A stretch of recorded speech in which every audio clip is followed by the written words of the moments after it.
Morning, today is March 4th, 2025, this Tuesday, and present right now is we're with the road department and Bear Taylor, who's our supervisor, or Bear, could you lead us off, please? Sure. Good morning. Been a while. Snow, lots of snow, now no snow. Fortunately, we didn't get any flooding issues that we were afraid of with all the melt off we've had. It's melted really well. It kind of, I think it's helping that it's melting and then it's freezing. Yeah, It's not really, I think there's a really low moisture content in the snow, so we didn't get as much water out of it. But a lot of what is melting is running into the ground, and so we haven't really seen much of a rise in streams or creeks. It's been good for us, so. As you know, we had some hiccups and difficulties during those last couple storms, but I think the guys handled them really well. We got everything open and flowing as good and as quick as we could, and got everything cleaned up the next day or two after. And we were getting ready to go out and push back and wing back a bunch of snow because everything was so narrow, and then it's gone the next, it was Monday. So there are some areas, I think tomorrow Ryan and Buck will take the blade and go up the Elkhorn. There is quite a bit of snow still on the shoulders up there just to help the runoff down the roadway. We did get Elk Park and Basin Creek pushed back early last week because Elk Park, we were run out of room pretty quick. But the guys did great. We had some guys out with surgery, some illnesses, some other issues going on, so we were shuffling around and made do with what we had a few trucks break down and shuffle trucks around, but we got everything open, so I think it went pretty well. everything breaks when it gets that cold. It's just then when it's that old. But as far as our crew updates, plowing and sanding, still monitoring areas daily. We got a couple areas like Galena Gulch Road is one that will have ice on it until probably May. There are a couple spots up north in shaded areas. So guys are out just making sure they're sanded and safe. If not every day, every other day, depending on how they're looking. But they did get the new water line installed at the Montana City shop yesterday, so we got water again. And a thank you from me to Lynn Stimson. Dylan called me and I said, these are the two numbers that I have. I said, try Lynn first, and apparently they helped him out. So. Yeah, it was nice of Lynn and the fire department up there to let us go fill our steamer truck up at the fire hall so we could get some culverts open while our water at the shop was down. So definitely thanks to those guys. Did they find out what it was? It's something broke underneath the slab. And it just wasn't worth tearing up all the concrete to do it. We just dug in and tied into the existing line outside of the foundation, and then run it up through the floor and inside the wall. So now it's going to be a lot easier to work on if there ever is an issue. But at least now it's not underneath The slab. a 60-foot long stretch of concrete. So, yeah. Good. Yeah, so that'd be good. Dylan got that all wrapped up yesterday. Having an issue with the one furnace up there, but they're thinking it's a result of a leak in the roof dripping down onto the control board. So we're gonna let that dry out and we'll go from there on what's going on there. But it's always got something's got to be going on. But I did have a couple of the guys down here last Tuesday helped me to get all the snow piles from around here, got all that cleaned up.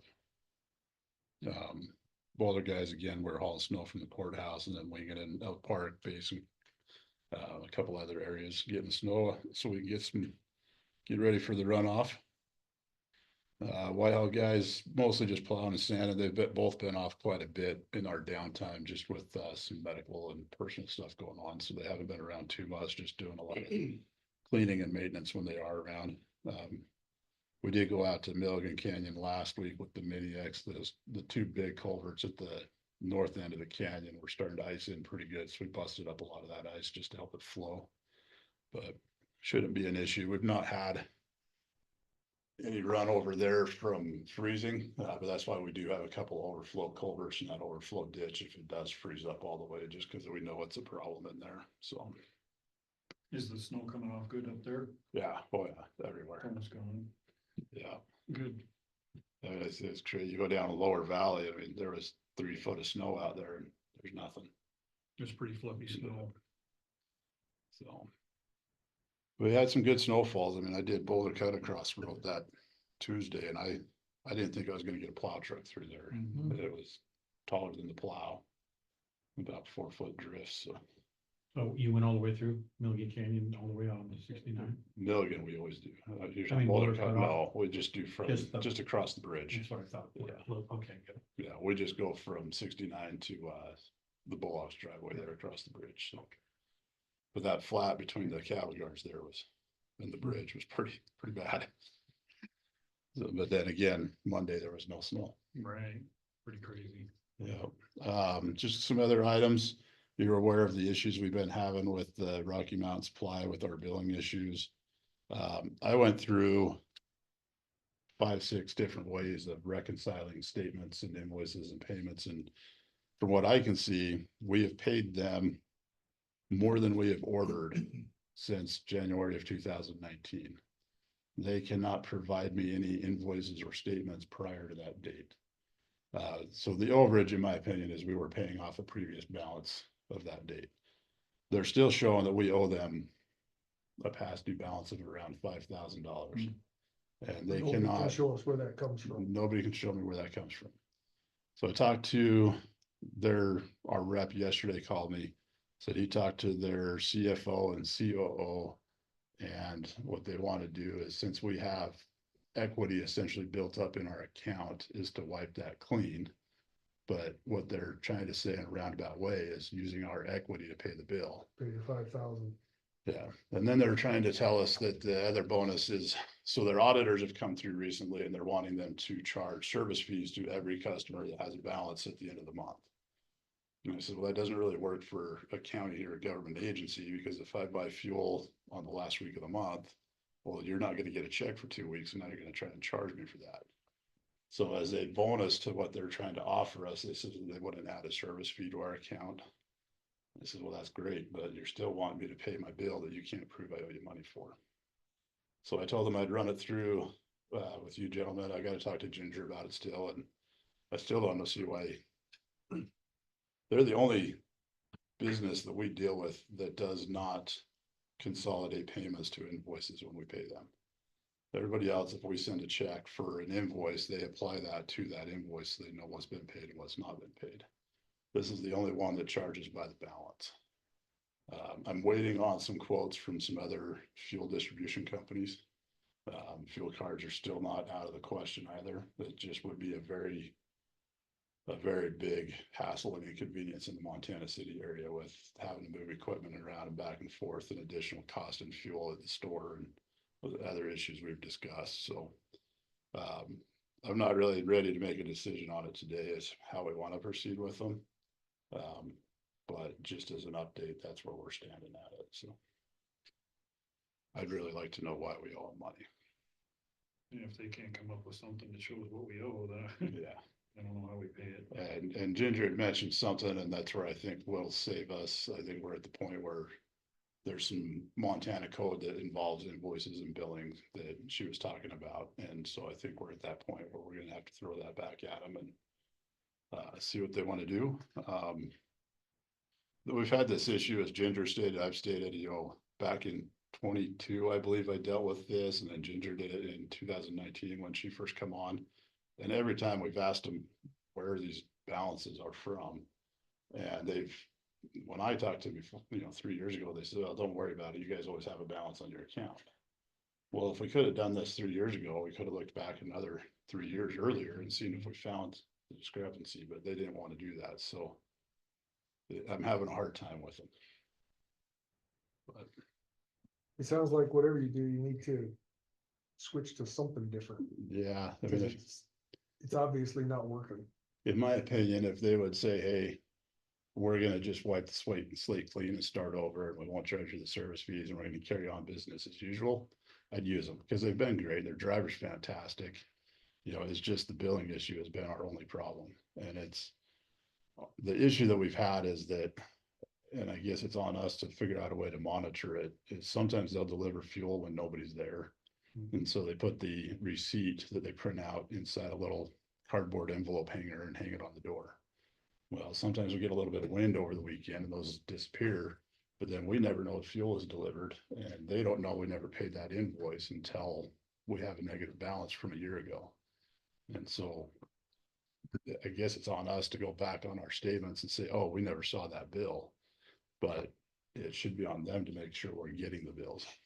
Yeah, and in this day and age, there's this cool thing called email. Yeah. That's how the propane company does it. They You don't would- put that hanger on anymore. They email Yeah. it over. Yeah, Little drop You box or would- something. There's so many things. could put a Dropbox out there too or something. Yeah, like and we that, could do that, but again, it's just kind of be like, how many accommodations do we need to make for them? Yeah. So, Well, We'll if you can see. get it clean, white clean, and to this point forward, I mean, Ginger puts all this into the, Laserfish, so. yeah, This is the invoice, this is what we paid, I mean, from this point forward, everything Yep. should be good. yeah. And And when you that's, get a statement at the end of the month, you can reconcile whatever you owe, if there's something missing, have them send you the invoice, it should be pretty simple, but. yeah, because I've had her and Francis both send me various reports out of Black Mountain to where I could go and verify payment of each invoice. I added up total dollars purchased, total dollars spent. I mean, every way I look at it, we didn't owe them money. So Yeah. that's the frustrating part. Like you say, and if it's so far in the past that we can't Yeah. find proof of it, then that's on them, not us. Yeah. Have they had a turnover there? I mean, that's. No, the gentleman that we use as our account rep, he is retiring at the end of the month, so we will have a changeover. And he's trying to get this resolved before he retires, but this is the same gentleman we've been dealing with since day one, so. But we'll see. I know they're getting a lot of blowback from their auditors on how they do a lot of stuff, but I think there's, obviously there's a difference between a private account and a government account, and they need to be treated as such, so. Yeah, I talked to some other counties that use them as well, and most of them were bigger counties that the folks that are doing the purchasing aren't the ones paying the bills. So he says they don't even see how any of that works. So they said as far as they knew, they weren't having any issues, but yeah, we'll get a solution and a resolution one way or another, whether it's another company, whether it's fuel cards, or they get us fixed on this account. So everybody's highlight of the day, Corbin Road. We do plan on, if not this afternoon, tomorrow, getting out there and doing some grading on some of the bad pothole spots. Fortunately, I think this weather pattern didn't hit near as hard as we were anticipating, so we should be good to get out there and touch that up today or tomorrow. As far as long-term solutions, chip seal is still an option. I'm waiting on DOT to get pricing. We sent that in a while ago for a request on pricing. Until they get their bid packages back, we won't have an updated price on oil. There are some other products out there we can look at. I've got a meeting set up with one at Macker's. It's called Permazyme. It's an organic, environmentally safe, essentially the same type of product as dust pods, but it's a different compound or chemical or whatever you want to call it, an organic compound. They kind of claim a lot of the same stuff with reduced maintenance with the lifespan of up to 10 years. I've heard of the product before. I don't know even any ballparks on pricing right now, if it's even feasible for us, but we'll look at that. I'm going to have a conversation with Dust Pods and see if I can get them to come back and remill the road and say, hey, you guys didn't do this right the first time. Let's get it fixed and see if they'll warranty their work. Because that road, where it's hard, it is very hard. I tried driving a concrete stick in there last Wednesday in the wheel tracks down on the lower end, and I couldn't get it in more than half an inch. And it wasn't frost. It was how hard the road mix is. So the product is doing what it's supposed to be doing. It's just that top little bit and then a couple little spots that are blown out into potholes that we've been having issues with. So trying to find a long-term solution for that and to help with the drivability issue. When we do grade it this spring, when it finally thaws enough, we plan on taking a rock rake or rock windrower up there.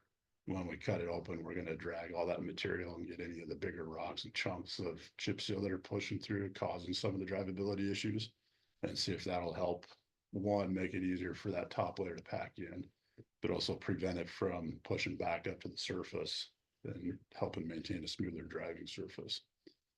So we do have a lot of options, but a lot of it's kind of a wait and see this spring on what we can actually accomplish. Um, just real quick too, I got a letter the other day from the DEQ for some possible violations at our Montana City pit. Apparently we're in violation of our permit, which I knew we had a open cut permit up there because they asked for totals of mined. And I asked them about that years ago and they says, well, you just gotta let us know if you take any material from the top. And I was like, okay. But they flew it with the drone a month or so ago and unbeknownst to us, the permit was only for about a half acre section. And they say we're mining on 9 acres. Really? They That's also claim that it's on BLM, and we know that's our property. And that we're illegally storing asphalt, junk asphalt, all this other stuff. So I sent them an email to try and set up a meeting with them because nobody, including Sean or the guys that have been here for 8+ years, even had any question. Like that's the way it was when we all showed up. So right. all these things are news to us just because nobody that's here with the county now knew anything about the permit. Rory didn't even know that it was that type of permit. So we'll see what we have to do to get it rectified, but we're working on it. I've reached out to DEQ to try and get a meeting set up. So hopefully they can just realize that it's our property. We aren't mining up there. We're just using it for yard storage and we shouldn't need any kind of permitting for what we're doing up there. So If there's an open cut permit open still up there, we may need to close that unless you think you're ever gonna use it for a. well, that was the purpose of them flying it with their drone was they were looking at closing out old permits. That permit was originally put in 1989, I believe is what it was. So there was that one and 2 others that went to fly and they were closing the other 2 because they've been reclaimed, but this one obviously hasn't been reclaimed. So we just need to figure out, since the property may have originally been BLM when it was an open pit mine, and then it went to the county at some point, and we'll have to do some research on that and we'll kind of see how it goes, but just to give you a heads up, Yeah. that's where we're DEQ at. is usually good to work with, so as long as we're working. Yeah. on a solution. Usually. Hopefully. I hope so. Of course, it came in while I was out doing stuff and it kind of got, I think it sat over here for a little while. And so we're a little bit behind the time frame, but hopefully we can get some leniency on that and get her fixed up. Cause we're willing to do whatever it takes to make it right. We're not gonna try and fight with them, but Right. I don't know that everything they said was legitimate concerning what is actually going on up there. And we'll see what happens. A little bit funner stuff, talking to Corey, so the city of Boulder has bought a new radar sign. I think we've mentioned it here before where it's got a, what do they call it, like a stealth mode where you can turn the display off on the sign, but it's still recording your speed data. A lot of people see the signs, they slow down. So this one you can get speed data without them knowing that the sign's on.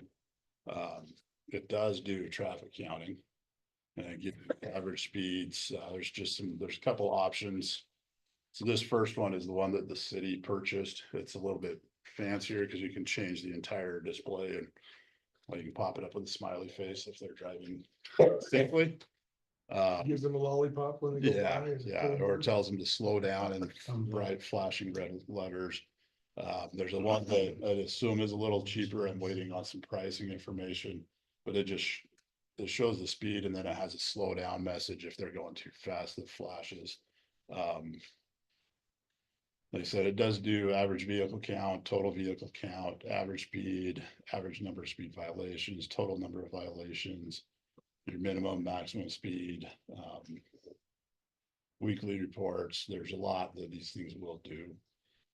Basically a radar sign and a traffic counter in one. Are they Bluetooth or? So they have options.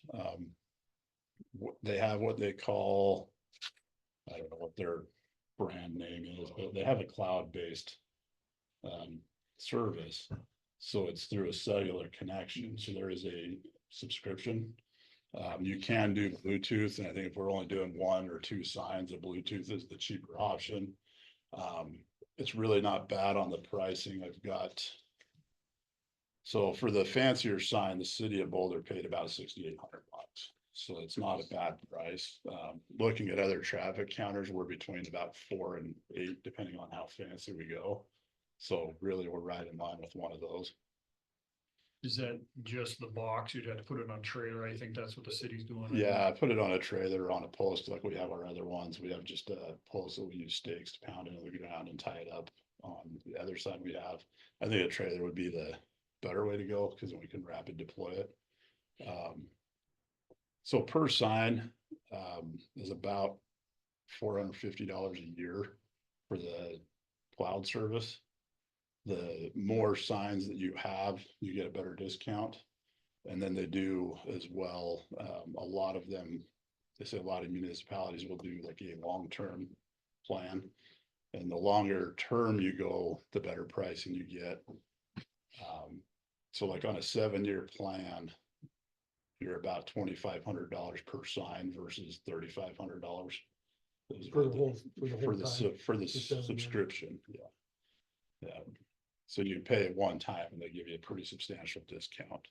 1 or 2 signs, Bluetooth's not a big deal, even 3 or 4 signs, Bluetooth's not a big deal. We just would have to remember like, hey, I got a meeting in the morning, we're gonna need that data, we gotta drive out there and get it. Right. So it definitely would be more convenient to have the Wi-Fi enabled. You do get a year of that with the purchase of the sign to try it out and see if it's worthwhile. So that is an option as well.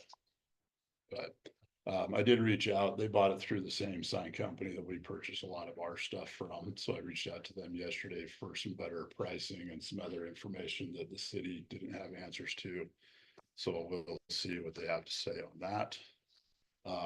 Traffic counters are kind of the same thing, even for the old school air hose style, you're looking anywhere from 3,000 to 5,000. For the new infrared styles, kind of similar in that 4,000 to 6,000 with Wi-Fi and subscriptions and everything involved with those anymore.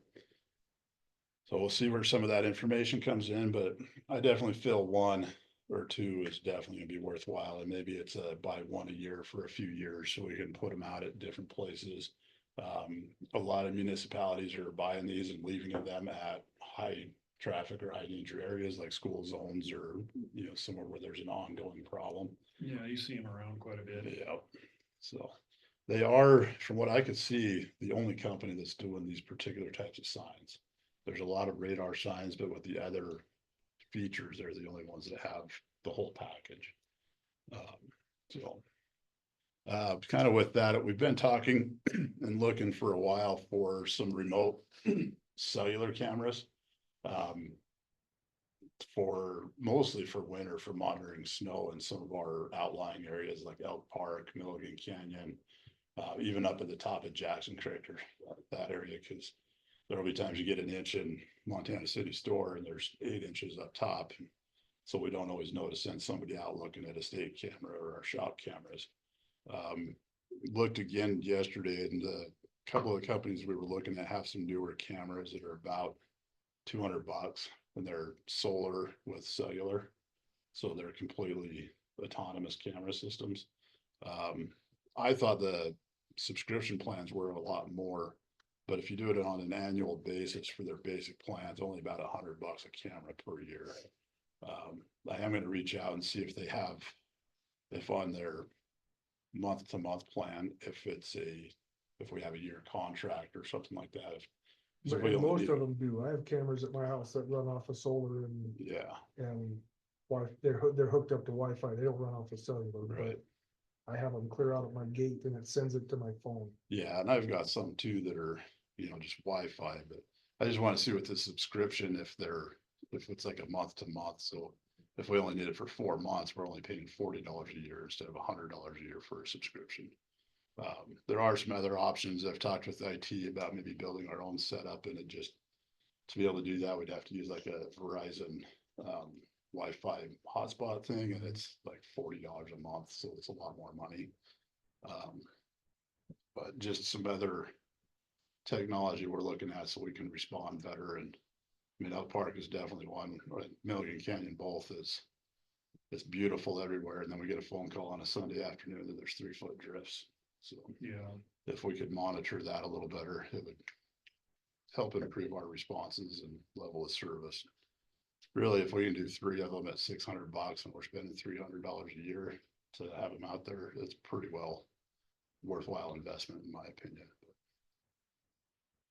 Let's see, training tomorrow and, Thursday for me and Dylan. We're both going to the same training, but we're going on 2 separate days just so we weren't leaving the guys without somebody to babysit them. It's Trailhead. I can't remember the exact name, but it's a leadership training through the state up in Helena, all day thing that helps with a lot of HR issues and some other supervisor roles. It'll be pretty beneficial, especially to Dylan, where he's newer to being a supervisor with us. So I'll be up there from, I think it's 9 to 4 tomorrow, and he'll be up there Thursday. We do have our safety meeting on Thursday at 7. So he's gonna come to that for about an hour, then bail out. You're all welcome to join us if you want. We have donuts. So. And then we're trying to set up interviews for next Thursday in Montana City for that Montana City opening. We've had a couple of good candidates. A couple of them, since they first applied, have found other jobs. We're looking at doing that next Thursday morning. You know, if any of you were available to possibly join us on the interview panel. I can if you want. I'll We got let you. some stuff that afternoon. Well, I won't know till. Well, I think our last one would, well, right now, only one of them's committed. We're waiting on a phone call back from 2. But the latest one we want to do is 10 o'clock. So we should be done by 10:30. Nope, that'll be fine. I can sit in if you want. I will confirm with you as we get a little closer. Sure. Get some times, but we did have a really good candidate. He's currently working for another municipality up north. But he lives in Clancy. Recently moved to this area about a year ago from Thompson Falls and wants to get out of the city and into a rural area. He's got lots of driving and equipment experience. He doesn't have much in the way of grader experience, but he's ran everything else quite a bit, so you can pick up a grader pretty quick. Good attitude. I've talked to him a few times. He keeps calling me, wanting to come work for us. So, a younger kid, probably mid-20s or something. So a couple good candidates though, which hopefully they'll all show up and be able to make a decision. Yeah, that'd be good. We're definitely getting to the point where we need some help up there. So.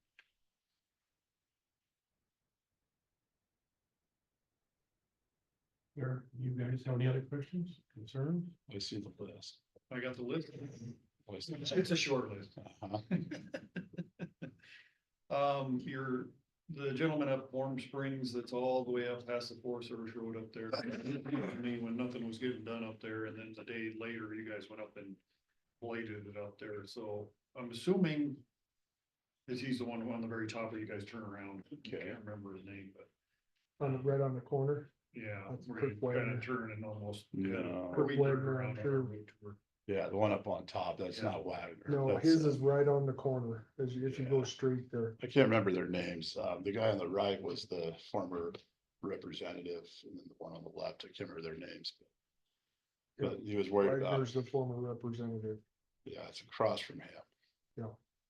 I don't know who they are. John Palmer, does that Yeah. sound right? Possibly. So I need to clarify with him, because he says he's getting the ping pong game between the county and the Forest Service, and my understanding is we've got permission to go up there and blade the snow when we can. I mean, it's not a priority, right? Yeah. But we do not have permission to do any dirt work up there, because that's a different, Not necessarily, and I mean, this again, it goes back to not us not being able to get them to commit to a follow-up meeting, even though I've talked to them a half a dozen times this spring with the Forest Service. So we have a Schedule A in place with Helena Forest on Warm Springs Road. The original one from 30 some odd years ago was for the Forest Service to maintain the road in the summer and we plow in the winter. Obviously, that has to be renewed every year, but we've continued to plow it just because nobody knew any better. The current one that expired in July, that we had signed a little over a year ago, was for us to maintain the road and plow the road. But we were going to be financially compensated for plowing, or excuse me, for the road maintenance. Part of that agreement was they were supposed to have their contractor at the time go in and improve the road to where it was maintainable for us. They did a very poor job. We let them know that a lot of trees needed to come out, culverts needed to be put in, and that it wasn't maintainable for us. We did get up and grade a portion of that we could on the Strawberry Butte side last year. They notified me, and you saw the financial request that we submitted to them for, it was like $40,000, but that was for improvements that we never agreed upon. So I don't know where the disconnect came from the Forest Service, where they thought that we were gonna go in and do all these improvements that we never agreed to if they threw the money at us. So that's where we need to have a meeting with them. That was never part of the conversation. It's not something we have time for to do improvements. Okay. So until the road is brought to a maintainable standard, we're not gonna go up there and damage our equipment. I don't know that we could get a grader across it without breaking a window. There's trees hanging over so far. And then the plowing is, as we have time, that's usually a later in the day priority. When we go back up, as we had mentioned on our road tour, we do the bus routes and then the guy comes back. And we do that because the Forest Service does not plow roads. Right. So it's either the residents or the county's gonna do it, and that's where it got into the Schedule A, was for us to do it. Right. So if Schedule A is not renewed legally, we wouldn't be able to plow that. They shouldn't. Unless there's a co-op and Schedule A agreements in place, we don't have the authority from the Forest Service to do any work on the road. Okay. So until That's the expired now Schedule A expired in July of last year. of last year. Okay. Yeah, and they're supposed to be the co-op agreements are kind of the blanket agreement that you're gonna work for us, we're gonna work for you. And those are either a 3 or a 5-year renewal. The Schedule A that defines the responsibilities between the two groups is required to be done annually. So he needs to get a hold of the Forest. Yep. And last meeting I had with them, and it's been, I want to say August of last year, with Kathy and one of their other workers. They were gonna set up a meeting with residents up there to go over all of this and clarify that, you know, it's a Forest Service road, and if you want it maintained and improved and plowed, and this is mostly on the other side where we don't do much, it's gonna fall to the residents to do it because it's not a county responsibility. Right. Okay, cool, let's answer that question. Fire department parking lot plowing, I guess.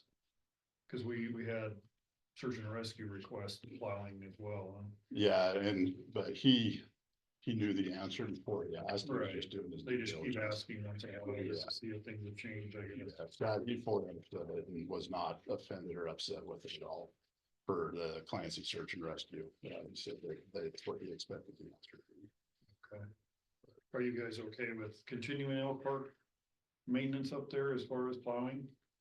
Cause I talked to Joe Soligov and he said we've done it since that's been a fire department up there. And Yeah, and I know it's a pain in the butt, but I think if we can get a meeting together with whoever's maintaining it up there, is it Buck up there or? It depends. It's generally Buck, but we do switch things up, or if he's gone, it's gonna be somebody else, but. If we can go up there and meet with Mike and just see what he wants us to do versus what we can do and just get an agreement and kind of put it down. You know, get it all out there so we all know each other's expectations and we won't have a rub, but. In my mind, Elk Park's kind of very rural. They don't have anybody right there. When Mike plows it, he's gotta take a half an hour to run his backhoe up the road to get to it. And so it's kind of a burden on them, and they barely have enough members to even make the fire department run. So in my mind, the county spent a little time and money up there worth it just to keep that fire department functioning versus, you know, Clancy or Boulder or whatever. That's my take on it, but I don't know what you guys think. And I think we should continue to do it, but I think there has to be something with Some what's expected expectations. of us and when it's expected for us to do it. Because we can't go do it every time it snows a couple inches. Right. That would be my point. You know, I still argue with the fact that, you know, I know it's only about a mile from the interchange, but in a plow, you know, that's 15-minute round trip for us out of the way. That we can't go do it all the time. Right. You know, and if we're getting hammered like we were in that last storm. Sorry, we'll get to it when we come back and clean up. That's Right. my opinion. If we can have a meeting and we can leave with everybody with warm fuzzies and we're all in agreement, then yeah, I have no problem continuing doing it. And that's kind of what I'm talking about, some type of expectations from both sides of what do we need to do here? And when do we need to do it? My only thing I'd add to that, but after talking to Joe too, is, I understand you guys can't spend an hour or whatever, but I think Joe at least understood he's going, if it took 15 to a half hour, or whatever that might be, but not full on, everything has to be like this, what Craig said. Yeah, we're not in the business of cleaning parking lots. Yeah, You know, exactly, we that can't, was and my that's point. really hard on our trucks to go in there, just back and forth, it's hard on a plow. And to get into those tight corners and turning in those tight radiuses to try and get everything they want cleaned out and to backtrack with those plows is very, very hard on them big plows. That's not something they're built to do. So, I mean, I think there's still gonna be some cleanup that they're gonna probably have to come do on their own, but we can get the general parking lot opened up to where they can function. So you can get their trucks out if need be. Yeah. Okay. But I'm definitely open to a meeting with them if we can set something up and have a conversation about it. I think we should probably do the same thing with Elkhorn Fire Department. Yeah, I need to talk to Bill up there and see if anybody else has got a plow, because that's definitely a burden on us. Yeah, especially last storm. We lost the transfer case in Ryan's truck, and so he's up there without four-wheel drive. You can't get up the road, or you can't get up the fire hall. And so sometimes we just don't have the resources to do what they're Yeah. expecting, and then we get the phone calls wondering why we didn't do it. Right. And it seems like it started out as this when we first started, and it morphs into full service after decades of And different. I had asked Rory about it, and that's what he had told me. He says it was somebody that lived up there used to plow it, but if they got a lot of snow, Yeah, we would go over and open it up for them. And then and it turns it turned this. into, hey, you guys didn't plow it, it snowed. Yeah. So it's managing expectations and setting clear and defined expectations of service. And as long as we can all get on the same page and make it to where it's not a major inconvenience or expense to the county, I have no problem doing it. Okay. I'll get with Mike and we can go run up there and maybe have a meeting with you, and I don't know if you want your driver there. I guess you can just probably I'll just relay it, relay it to That the way. driver and- and I'll probably do it to both, just so everybody that might go up there will know. That we might even draw it out. That sounds good. I think the only other thing is one of the residents up on Corbin said that the road up there now is like, it's got a berm along the side, so when the snow melts or it rains, it's all just running down the middle of the road, which is making worse potholes. I don't know when you're up there grading, if you can knock those berms off, pull them into the road, or, You know, we can do something if possible, it's just like plowing, it happens. yeah. So I think that was one thing that was relayed to me, is get the berms off the side of the road so the water can get off the road, otherwise it's just gonna tear the road up worse. So when you're up there looking at it, just keep that in mind. It's- Yeah. I think that was all I had. Thank you, Mr. Chairman. You're good. I haven't had much, just the one snow issue. I sent you that email from the cul-de-sac, which we don't. Did you ever figure out why the school bus didn't make it up to the curb and turnaround? The school bus turnaround, was it just too narrow? Did she say? Did you?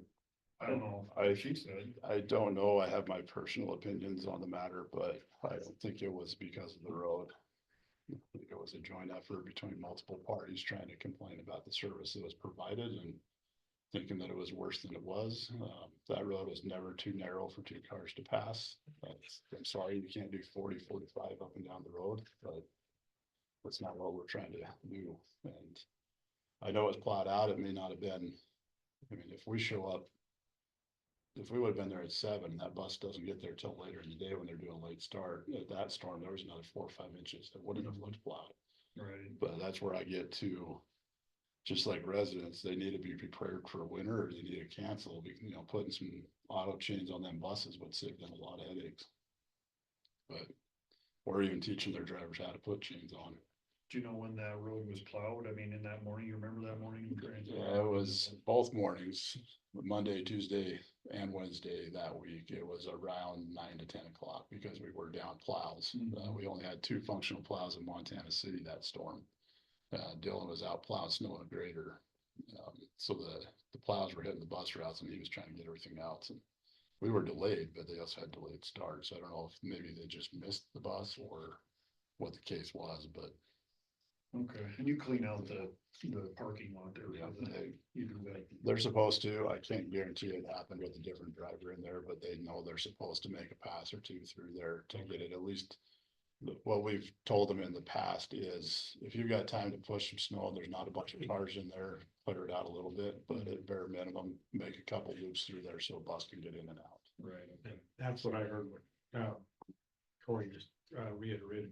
That didn't appear to be plowed. Again, I don't know, that wasn't there. Yeah, and I don't know. I know there was snow everywhere and there were roads I plowed at 6, 7 in the morning and by noon there was another 5, 6 inches of snow on them. Unfortunately, we usually only have time to hit each road once in a day, especially during a storm like that. And Yeah. so, Good, well, thank you, sir. Tell your guys they're doing a great job. no, I try It was to. a tough go there, that's. They do until they don't. Until they don't. Okay, then let's conclude this meeting then. Thank you, gentlemen, and I'll confirm next Thursday with you. As soon as I know for sure. Ah. Ladena said that we're probably looking at the chip sealing on Granite Hills up by Corbin as well. That would be paid through their bond.